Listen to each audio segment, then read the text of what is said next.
मैं अपने लिए नहीं, मैं अपने गाँव के लिए लड़ रहा हूँ।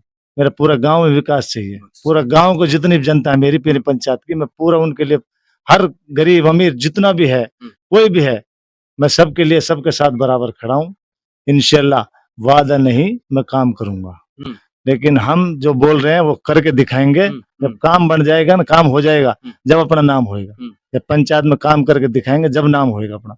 तू आ रहा है तो हम तेरा डीजे बाजे से हम तेरा स्वागत करेंगे। तो मैं बोला भाई ठीक है, जब आपकी ये सोच है तो मैं क्यों पीछे हटूँगा?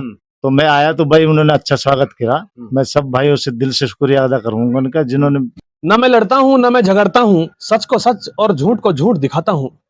दरअसल इस वक्त हमारी मौजूदगी है कामा तहसील के ग्राम पंचायत भंडारा में। इस वक्त हमारी मौजूदगी है।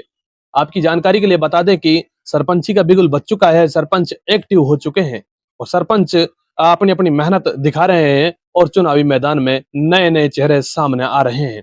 ऐसे में हमारे साथ में भाई शराफत हैं जो भंडारा गांव से पंचायत सरपंची के चुनाव की ताल ठोक रहे हैं। इनसे हम डायरेक्टर बात करेंगे, क्या इनके मुद्दे हैं, क्या वजह हुई कि जो इस चुनावी मैदान में ये आए हैं, जबकि अच्छा खासा इनका बिजनेस भी है।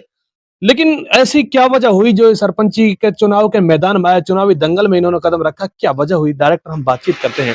जी सबसे पहले तो आप अपनी तबीयत के बारे में बताएं, तबीयत कैसी है आपकी? बढ़िया, अल्लाह का शुक्र है। अस्सलाम वालेकुम।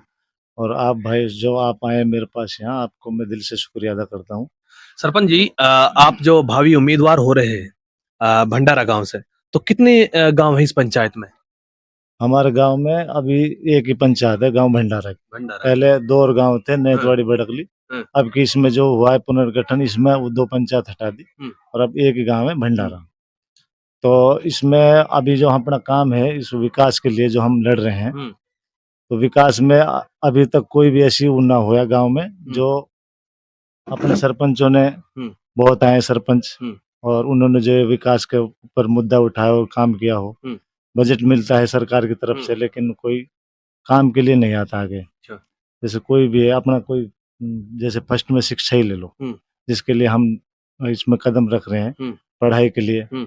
स्कूल की जो स्कूल की दुर्दशा, अल्लाह का शुक्र है 12वीं तक का स्कूल है और खूब बच्चे उसमें आ रहे जा रहे हैं, पढ़ रहे हैं, लेकिन उनमें ऐसी कोई वो ना है पढ़ने की कि जो दिक्कत। तो 8वीं के बच्चे हैं, 10वीं के हैं, ABCD नहीं आती। कोई अगर घर के पूछे कि भाई कितना पढ़ रहा है, पढ़ रहा है, जा रहा है, लेकिन ये नहीं है कि वो कितना पढ़ रहा है, क्या पढ़ रहा है, कोई स्कूल नहीं है। कहते 8वीं के बच्चे हैं, बोर्ड की परीक्षाएं, उनको अपना नाम ही मालूम नहीं इंग्लिश में कैसे लिखना है, तो आगे कैसे परीक्षा देंगे वो। तो मेरी ये सोच है कि अगर हम उन पे मेहनत करें, अपने बच्चों पे, मैं गाँव से निवेदन करता हूँ कि अपने बच्चों को घर-घर से अपने स्कूलों में भेजें और उनको हर उसमें क्लास में बिठा कर अपने टीचरों से हम मिलें, उनसे बात करें और उनसे बोलें भाई हमारे बच्चों पे ध्यान दो। जब हम खुद ध्यान देंगे तो मास्टर भी ध्यान देंगे। तो अभी पहले से हम बच्चों को पढ़ा रहे हैं, उन पे मेहनत करें, तो कड़ी मेहनत करें तो हमारे बच्चे पढ़ाई में अव्वल आएँगे, ना गाँव का नाम रोशन करेंगे और कुछ बनेंगे। जब पढ़ेंगे जब ये तो बढ़ेंगे। और जब ये अभी ऐसे ही उन रखेंगे कि जा रहे हैं जा रहे हैं, यूँ कोई काम धाम ऐसे मतलब उसमें नहीं जा रहे पढ़ाई में, तो कुछ ऐसे काम भी नहीं होंगे। फिर अपनी मेवात इसीलिए तो पीछे है, शिक्षा से जुड़े नहीं है ज्यादातर। तो मेरी ये सोच है पहले हम शिक्षा को उठा रहे हैं मुद्दा, विकास तो अभी पीछे है। और शिक्षा ऐसी अपनी पहले, अगर एक भी आज बच्चा अपने घर में से कोई पढ़ा लिखा हो और वो कुछ बन जाए पढ़ लिख के, तो वकील, पुलिस, कुछ भी XYZ, मतलब सरकारी नौकरी बहुत है और मेहनत कर रहे हैं तो मिल रहा है। ऐसे नहीं कि नहीं मिल रहा। मुसलमानों में भी देखो बहुत बच्चे हैं जो कोई फौजी है, कोई वकील है, कोई जज है। अभी 20 गांव से 2 लड़की हैं, क्या नाम उनका, वो जज बनी है माशाल्लाह, देखो कितनी इज्जत दी अल्लाह पाक ने। तो मेरी यही है कि अपने गांव में ऐसा कुछ भी नहीं है जो अपने बच्चे पढ़ लिख के कोई बाहर कुछ कर रहा है, और वो है। तो मेरी ये सोच, अगर ये पढ़ लिख के कुछ बने तो हमें इनसे फायदा होगा। अगर कोई भी जैसे लग जाएगा, बन जाएगा, अगर कोई हमें काम पड़ेगा तो हमें ये रहेगा, उम्मीद रहेगी कि हमारा बच्चा वहाँ पे है और हाँ, और उससे हम मिले अपने फायदे के लिए। कुछ ना कुछ तो अगर करेगा भी नहीं तो सोच बताएगा हमको भाई ये रास्ते से अपनाओ। अब हम अनपढ़ आदमी हुए पड़े, पूरे शिक्षित है नहीं है, कोई भी हमें कैसे भी बहका देता है, भेड़ बकरी बना रखा है। तो मेरी पहले शिक्षा पे हुआ कड़ी मेहनत। अच्छा, आपने जो शिक्षा पर जो पहला जवाब दिया है आपने शिक्षा को लेकर, बहुत अच्छा आपका जवाब था। लेकिन सवाल ये है कि जो अब तक आपकी पंचायत या पूरी मेवात जो शिक्षा को लेकर पीछे रही है, तो आप किसकी कमी समझते हैं इसमें? इसमें देखो कमी तो पहले तो हमारी कमी है, हम्म। क्योंकि हम अपने बच्चों पे ध्यान नहीं देते। हम्म। फर्स्ट कमी तो अपनी है। हम्म। फिर दूसरी कमी है कि अपने जो मुखिया हैं वो भी नहीं ध्यान देते हम्म। कि भाई अपने तो वो इसलिए ध्यान नहीं देते, वो तो इसको जनता को वोट बैंक समझते हैं कि अगर ये पढ़ लिख जाएंगे तो हमसे आगे निकल जाएंगे, बिल्कुल। और अगर आगे निकल गए तो हमारा फिर बजट पूछेंगे कि यार तुमने ये काम नहीं किया, ये काम नहीं किया। आजकल अगर इनसे पूछने लग जाए तो सवाल जवाब उल्टे इनको है, ये नहीं होगा वो नहीं होगा, मतलब किसी न किसी दबा देते हैं। अगर पढ़ लिख जाएंगे दबेंगे नहीं, निडर रहेंगे। तो अपने दिल में खौफ रखो खुदा का, किसी और का नहीं। अगर डरो तो अल्लाह से डरो और किसी से नहीं, और अपना हक मांगो और उसके लिए लड़ो। मेरी ये वो है युवाओं से और अपनी जनता से, माताओं बहनों से और बुजुर्गों से कि अब के एक मौका दो हमको। 5 साल ही तो मांग रहे हैं, और 5 साल में अगर वो करके दिखाएंगे जो सब लोग ये बोलेंगे कि अपने तहसील में नहीं, अपने पूरे एरिया में नहीं, अपना कोई एक ऐसी नाम बनाएंगे, गांव की पहचान बनाएंगे, पूरा भारत अपना देश समझे कि हाँ भाई कोई गांव है और उसमें भी कोई ऐसा सरपंच है जो उसने ऐसी एजुकेशन लाया और ऐसे काम किया है। आज हम सेक्रेटरी पटवारी को नहीं पहचानते, और अगर उनको पहचान भी लें तो फोन करें तो फोन नहीं काट देते हैं। और अगर उनसे कोई काम पड़ जाए कि भाई हमारा कोई काम कर दे तो 100 रुपए पूछते हैं, 100-200 पूछते हैं साइनों के लिए। ये क्या है मतलब? भ्रष्टाचार इतना हुआ पड़ा है। अब हमारे मुखिया इन पे ध्यान नहीं देंगे तो बता गरीब आदमी कहाँ क्या करेगा? अभी तनख्वाह मिलती है बुजुर्गों की 1200 से 1300 रुपए, और उसमें भी कुछ उनको कराना पड़ता है। काम पहुंच जाएंगे 100 रुपए वो खर्च हो जाए, 100-200 वो पूछ लें, बचेगा क्या उस? अब बुजुर्ग आदमी उनके लिए खर्च दवा इनके लिए कुछ ऐसे मिल जाए, सरकार दे रही है तो उनको पूरा तो मिलना चाहिए ना। उनका हक वो खा रहे हैं इससे लोग, क्या होगा? सरकार गरीबों का हक गरीबों तक पहुंचाना चाहती है। पहुंचाना चाहिए। कहीं गरीब आवास योजना प्रधानमंत्री की तरफ से दी जाती है, तो बहुत सारी ऐसी योजनाएं हैं जो गरीबों के लिए दी जाती हैं, लेकिन वो गरीबों तक नहीं पहुंच पाती हैं। तो क्या अगर शराफत भाई सरपंच बने भंडारा गांव से, तो गांव के गरीबों को उनका हक मिल पाएगा? जरूर, इंशाल्लाह। मैं पूरी कोशिश नहीं, मेरी यही कोशिश है कि सरकार की जितनी भी योजना अगर जितनी भी मिलेंगी, मैं हर घर तक खुद जाके और मैं खुद दिलाने की पूरी कोशिश करूंगा। हर चीज में मतलब जो सरकार दे रही है, जब सरकार ही हमें दे रही तो हम क्यों रोके किसी का हक? बिल्कुल। उसको घर मिले, घर दिलाते। और अगर किसी बहन बेटे को कोई कुछ भी मिले, मैं तो ये चाहता हूँ XYZ अगर सरकार जो भी काम दे रही है हमको तो हमें उस लेना चाहिए, और उसमें हमें पूरा योगदान देना चाहिए पब्लिक को। और जैसे अपना कोई मुखिया है, अपना कोई पंच है, कोई भी कैसा भी काम हो, हर किसी के काम में, एक दूसरे के काम में और दिलाना चाहिए। और पूरा अधिकार है हमारा हक लेने का। सरकार हमें दे रही है तो उसको हमें पीछे नहीं हटना चाहिए। अच्छा, गांव का कैसा सहयोग मिल रहा है? आप जा रहे होंगे, वोटों की अपील भी कर रहे होंगे अपने यार दोस्तों से, लोग बागों से गांव में, तो कैसा सहयोग मिल रहा है?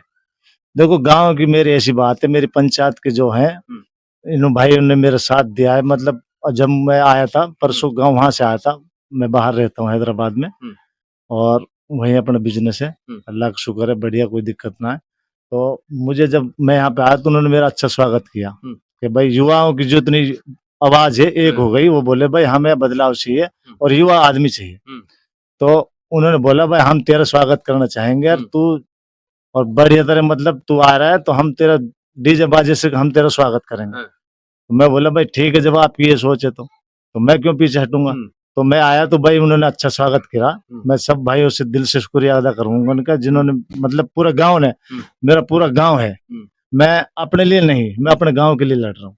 मेरा पूरा गांव में विकास चाहिए। पूरा गांव को जितनी भी जनता है मेरी पंचायत की, मैं पूरा उनके लिए, हर गरीब अमीर जितना भी है, कोई भी है, मैं सबके लिए सबके साथ बराबर खड़ा हूँ। रात दिन जो भी है मेरी मेहनत रहेगी, सबके पास जाता हूँ, सबको सब इज्जत देते हैं और सब बुलाते हैं। ऐसे नहीं, ब्याह शादी जो भी है तो मैं सबके पास उम्मीद लेके जाता हूँ, और सब कोई मुझे खाली नहीं भेजता। आशीर्वाद देते हैं, सर पर हाथ रखते हैं, और सब ये चाहते हैं कि हम बदलाव करेंगे और भाई के साथ रहेंगे। अच्छा, अभी हम निकल कर आ रहे थे, एक रास्ते में देखा हमने, काफी लंबा सफर हमने कीचड़ में तय करना पड़ा। तो अ, क्योंकि विकास नाम की कोई चीज भंडारा गांव में हमें नजर नहीं आई। तो अगर शराफत सरपंच बने तो क्या गांव की सूरत बदलेगी, गांव में तरक्की होगी, गांव में विकास होगा? अभी कीचड़ की ऐसी बात है जी, कीचड़ तो पूरा गांव में बारिश हो जाए तो नाली भर जाती है। मेरी ये सोच है अगर हम ये नाली ने गटर बना के बनाए, जो गंदा पानी अपना ये इसमें लेटरिन बाथरूमों का है, तो ये गटर बन के अगर जैसे नहर है, अपनी पोखर है, उनमें एक बार सीधा चला जाता है, पानी रुकेगा नहीं।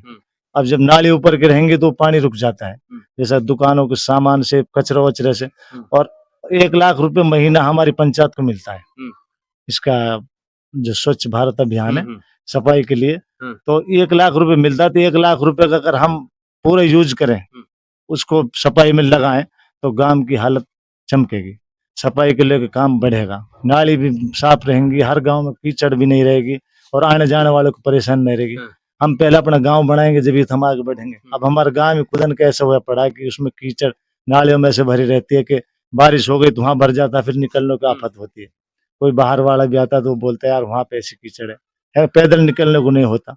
आज कब्रिस्तान की तरफ जाते हैं, हम किधर भी जाते हैं, मतलब जब कीचड़ हो जाती है तो कोई किसी का मन नहीं करता जाने के लिए। अच्छा, बात करें हम वादा की, सरपंच हो या कोई नेता हो या कोई भी हो, तो बड़े बड़े वादे करते हैं चुनाव से पहले, चुनाव जीत जाते हैं, लेकिन उसके बाद में क्या होता है कि जनता से तो बड़े बड़े वादे कर लिए, अब जनता वादों को लेकर सरपंच के पीछे या किसी भी नेता के पीछे भागती हुई फिरती है। लेकिन जो मुख्य होता है वो चुनाव जीत कर अपने आलीशान महल में, आलीशान गाड़ी में घूमते हैं और आराम करते हैं, जनता के वादों को भूल जाते हैं। क्या अगर सरपंच आप बने, आपको अल्लाह ने इज्जत दी, तो क्या आप जनता के वादों पर खरा उतरेंगे या फिर जनता को इसी तरह से भटकना पड़ेगा? इंशाल्लाह वादा नहीं, मैं काम करूंगा। वादा तो आदमी करते हैं, मैं मानता हूँ, जब जो चुनाव लड़ते हैं सब पहले बोलते हैं भाई ये करूंगा वो करूंगा, लेकिन हम जो बोल रहे हैं वो करके दिखाएंगे। और जब हम काम से नाम बनाएंगे, ऐसे नहीं है कि हम अपना नाम वैसे बनाए, जब काम बन जाएगा ना, काम हो जाएगा जब अपना नाम होएगा, जब पंचायत में काम करके दिखाएंगे जब नाम होएगा अपना, तो हम अपने गांव की पहचान बनाएंगे, फिर अपना नाम बनेगा। तो काम जो करेंगे ऐसा करेंगे कि 5 साल तक क्या, अगले 10 साल क्या, हर कोई ये बोलेगा भाई ये लड़का ठीक है, इसको हम दोबारा चुनना चाहेंगे। तो काम में विकास को जो है, जैसे अब हमारे पास बिजली का वो है, बिजली नहीं आती, खारी पानी है गांव में, आधे गांव में खारी पानी है, आधे में वसा है, तो मीठा पानी की हर घर में पानी की व्यवस्था करेंगे। लाइट का हर घर में लाइट की प्रॉब्लम खत्म करेंगे, लाइट आएगी सब घर में। और दूसरा अपना ये है, जैसे स्कूल है और हॉस्पिटल है, हॉस्पिटल बंद रहता है, हॉस्पिटल में चाल बढ़िया बना पड़ा है, लेकिन उपस्थित नहीं है डॉक्टर ना कंप्यूटर, क्योंकि गांव के हमारे मुखियाओं की कमी है इसमें। और पंचायती न्याय है, अपना जैसे सिंचाई है, खेतों का पानी है, नहरों का, वो अपने खेतों में आना चाहिए। तो विकास में जितने भी हम उनसे वादा वो नहीं होंगे, हम वादा कर रहे काम करेंगे हम। तो आपकी पंचायत में आप चुनाव को लेकर अपनी पंचायत के लोगों से क्या अपील करना चाहिए? मैं अपने पंचायत के लोगों से अपील करना चाहूंगा कि मैं हाथ जोड़ के बोलता हूँ सबसे कि एक बार एक मौका दे दो और फिर गांव देखो। आपके बगल में साथ में खड़ा रहूंगा हर टाइम, आपको जो भी जहां जरूरत पड़े मुझे याद करो, मैं तन मन धन से हटूंगा नहीं पीछे। ये